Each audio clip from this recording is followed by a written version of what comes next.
जी हाँ, अमेरिका से खैरात में मिले F-16 हो या चीन से उधार मांगकर लाए गए J-10 या J-F-17, इनके सहारे पाकिस्तान भारत को हवा में टक्कर देना चाहता है। लेकिन भारत के जो फाइटर जेट्स हैं, उनकी ताकत देखकर उसके मन में सिहरन पैदा हो गई होगी।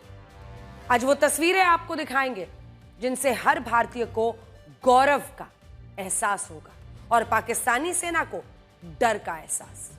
भारतीय वायुसेना की ये टच एंड गो एक्सरसाइज और फिर जो लैंडिंग एक्सरसाइज है, दिन के अलावा रात के अंधेरे में भी हो रही है, जिससे दुश्मन को हर परिस्थिति में सबक सिखाया जा सके। भारत के शक्ति प्रदर्शन के बाद आपको सीमा पार पाकिस्तान का हाल भी बताएंगे। इधर भारत अपने फाइटर जेट्स का इंजन गर्म कर रहा है, उधर पाकिस्तान में खलबली मची हुई है। पाकिस्तान ने अवैध कब्जे वाले कश्मीर में इमरजेंसी घोषित कर दी है। उसने लोगों से बंकरों में छिपने को कह दिया है। 2 महीने का राशन, दवाइयां इकट्ठी करने के लिए कह दिया है।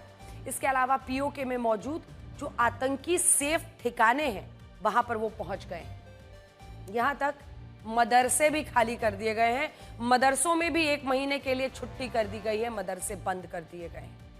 और मेरी एआई वर्जन भी आज आपको पाकिस्तान से ही जुड़ी खबर बताए। दरअसल पहलगाम हमले के बाद भारत और पाकिस्तान के बीच युद्ध जैसे हालात बन गए हैं और ऐसी स्थिति में वायुसेना अपनी सारी तैयारियों को दोबारा एक्टिव करती है। अब देखिए, ऐसे मौकों के लिए ही भारत ने देश के 13 हाईवेज को उच्च स्तरीय बनाया था, जिस पर फाइटर जेट उतर सके और वहां से हमले के लिए दोबारा उड़ान भी अगर जरूरत पड़े तो उड़ान भर सके। अकेले यूपी में ही इस वक्त 4 ऐसे एक्सप्रेसवे हैं जिनका इस्तेमाल भारतीय वायुसेना कभी भी कर सकती है। गंगा एक्सप्रेसवे मेरठ से प्रयागराज जाता है, जिसमें रायबरेली के पास 3.5 किलोमीटर लंबा एयर स्ट्रिप तैयार किया गया है, जिस पर वायुसेना के फाइटर जेट्स उतर सकते हैं। इसके अलावा आगरा लखनऊ एक्सप्रेसवे, पूर्वांचल एक्सप्रेसवे और बुंदेलखंड एक्सप्रेस, इन सब पर भी एयर स्ट्रिप्स तैयार की गई हैं बाकायदा। अब देखिए, ये सभी एयर स्ट्रिप्स रणनीतिक रूप से, स्ट्रेटेजिक रूप से ऐसी जगहों पर बनाई गई हैं जहां पाकिस्तान के लिए हमला करना बहुत मुश्किल है और खतरों से भरा है। सेना ने इन जगहों को इसी वजह से चुना है कि पाकिस्तान, देखिए, क्योंकि पाकिस्तान यहां पर सीधे हमला नहीं कर पाएगा। भारत ने अपने सबसे ताकतवर फाइटर जेट राफाल की भी टच एंड गो टेस्टिंग की है, जिसकी खासियत अगर आप देखें तो राफाल फ्रांस से खरीदा गया 4.5 जनरेशन का फाइटर जेट है। सोचिए आप कितना आगे है, जिसकी टॉप स्पीड मैक 1.8 यानी 2222 किलोमीटर प्रति घंटा है और इसकी रेंज 3700 किलोमीटर है। यानी लंबी दूरी तक तेज रफ्तार से, आप देखिए, बहुत लंबी दूरी तक तेज रफ्तार से ये जा सकता है और परमाणु हथियार ले जाने की क्षमता इसमें है। डिफेंस और इसी के साथ अटैक दोनों में माहिर है।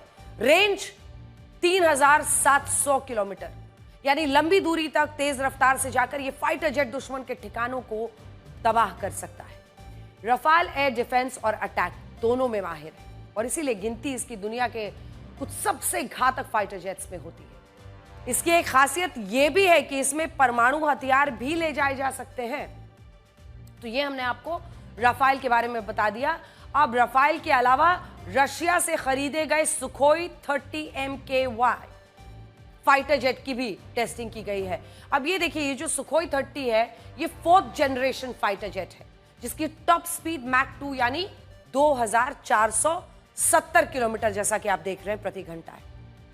ये 9,500 किलोग्राम तक हथियार को ले जा सकता है और ये सुखोई 30 भारत और रशिया ने मिलकर विकसित किया है और लंबी दूरी तक हमला करने में सक्षम है। और इस फाइटर जेट के जरिए भारत दुश्मन देश पर ब्रह्मोस मिसाइल से अटैक कर सकता है।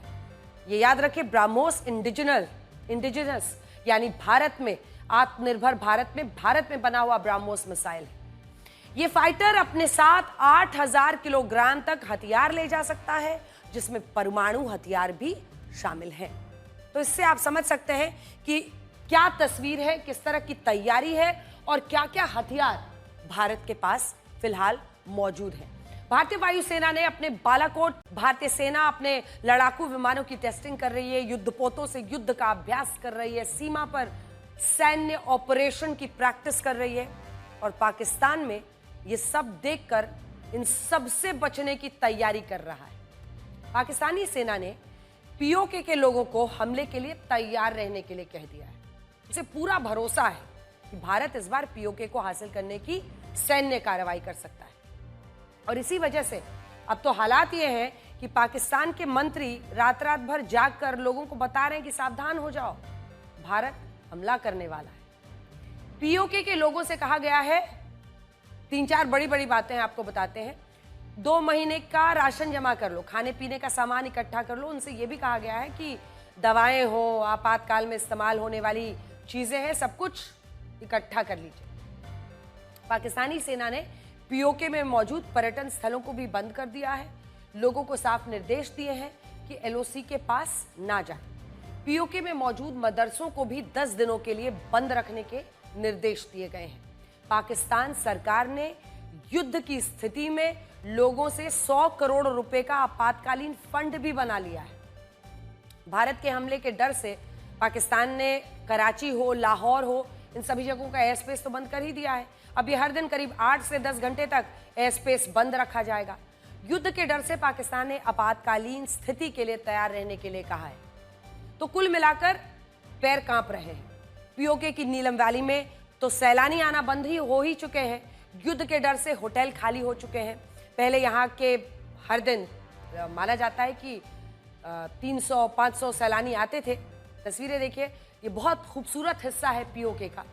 हालांकि इनको कोई पहले जानता भी नहीं था, लेकिन आजकल टीवी इंटरव्यू देते फिर रहे हैं। कहा कि पाकिस्तान तो पिछले 30 साल से आतंकियों की मदद करता है। इस कबूलनामे के बाद पूरी दुनिया के पाकिस्तान का असली चेहरा जो है वो पूरी दुनिया के सामने आ गया। उन्होंने खुद ही कहा कि हाँ, हम तो ट्रेनिंग करते रहे, हम तो ये डर्टी वर्क करते रहे। अब की बार पाकिस्तान पीपल्स पार्टी के चीफ बिलावल भुट्टो जरदारी ने यही बात कबूल की है। ब्रिटिश न्यूज चैनल को दिए एक इंटरव्यू में उन्होंने खुद कहा, जी हाँ, कबूल है, हम टेरर सेंटर हैं। पाकिस्तान का एक पुराना इतिहास है, कहा उन्होंने, जिसका एक हिस्सा बहुत दुर्भाग्यपूर्ण है। उनका कहना है कि अफगानिस्तान की पहली जंग में वामपंथियों के खिलाफ पाकिस्तान ने आतंकियों की मदद की थी। अब इससे बड़ा सबूत क्या हो सकता है?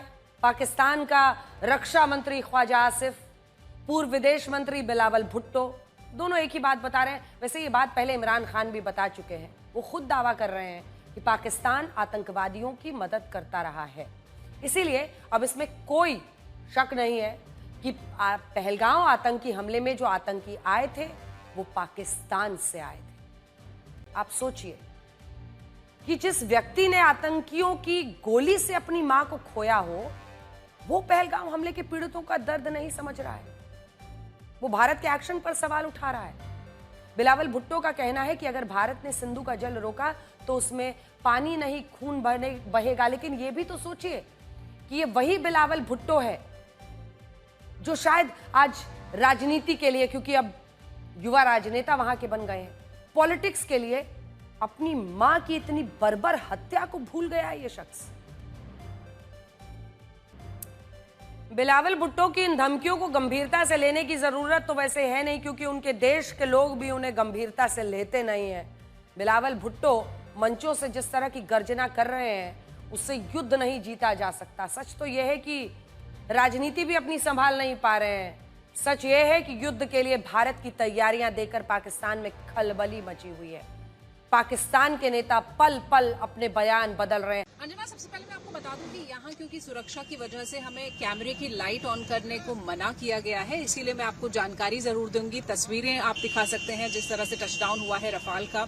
यहाँ पर ये पहली मर्तबा हो रहा है कि इमरजेंसी लैंडिंग स्ट्रिप पर रफाल जैसे एक मॉडर्न विमान की टचडाउन किया जा रहा है। जैगुआर्स का टचडाउन हो रहा है, सुखोई का।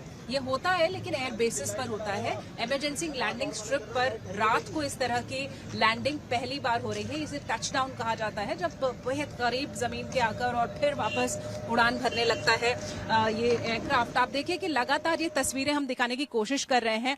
जो टिमटिमाती हुई लाइट आपको दिख रही है और गर्जना दिख रही है, ये फाइटर जेट की गर्जना आपको दिख रही है अंजना इस वक्त। और ये टचडाउन की प्रक्रिया चल रही है। रफाल, सुखोई भी है, ये सारे विमान रात को कैसे एक इमरजेंसी लैंडिंग स्ट्रिप पर उतर सकते हैं। क्योंकि पाकिस्तान की खुफिया एजेंसी आईएसआई भारत के ईस्टर्न बॉर्डर को भी हॉट करना चाहती है। पहलगांव हमले के बाद आईएसआई पूरी तरह से अगर आप देखिए तो बांग्लादेश में सक्रिय हो गई। तो एक तरफ अगर आप देखिए एक सरहद पर खालिस्तान वाले मामले को फिर से हवा देना और दूसरी तरफ बांग्लादेश बॉर्डर पर सक्रिय होना, कट्टरपंथी के साथ मिलना। ढाका के पाक उच्चायोग में आईएसआई एजेंट भारत के खिलाफ आतंकी साजिशें रच रहे हैं। बांग्लादेश में पाकिस्तान के जो हाई कमिश्नर है सैयद अहमद मारूफ, वो कट्टरपंथी संगठनों से मिल रहे हैं। पता चला है कि वो बांग्लादेश के जमाते इस्लामी, हिफाजते इस्लाम और खिलाफत मजलिस जैसे संगठनों के साथ 2 बार सीक्रेट मीटिंग कर चुके हैं। पाकिस्तान के हाई कमिश्नर ने संगठनों से इसलिए मीटिंग की क्योंकि भारत के खिलाफ बयानबाजी हो या फिर हिंदुओं पर हमले, इनमें इन्हीं कट्टरपंथी संगठनों का हाथ है।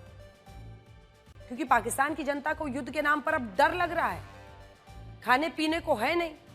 ऐसे में युद्ध की बात, क्योंकि पाकिस्तान में युद्ध से ज्यादा महंगाई, बेरोजगारी की चर्चा होती है। उन्हें अपना अंधकार वाला भविष्य दिख रहा है। अमेरिकी अखबार न्यूयॉर्क टाइम्स ने एक रिपोर्ट छापी है जिसमें यह खुलासा हुआ है। पाकिस्तान की पब्लिक ये मान चुकी है कि पाकिस्तान युद्ध का बोझ नहीं सह पाएगा। इसीलिए पाकिस्तानी युवा जल्द से जल्द मुल्क छोड़कर विदेश भागना चाहते हैं। पाकिस्तानी कह रहे हैं कि चीजों के दाम 30% सालाना की दर से बढ़ रहे हैं। पाकिस्तानी मान रहे हैं कि उनका मुल्क आर्थिक तौर पर बहुत ज्यादा कमजोर है, राजनीतिक अस्थिरता है, इसलिए वो भारत के साथ नहीं भिड़ सकता। पाकिस्तानियों के लिए रोजाना का संघर्ष भी किसी युद्ध से कम नहीं है, क्योंकि सामानों के दाम आसमान छू रहे हैं, बेरोजगारी बहुत है। सुनिए जरा, आपको सुनाते हैं, क्योंकि पाकिस्तानियों का महंगाई को लेकर जो एक लड़ाई चल रही है उनके अंदर, एक अलग ही युद्ध है ये।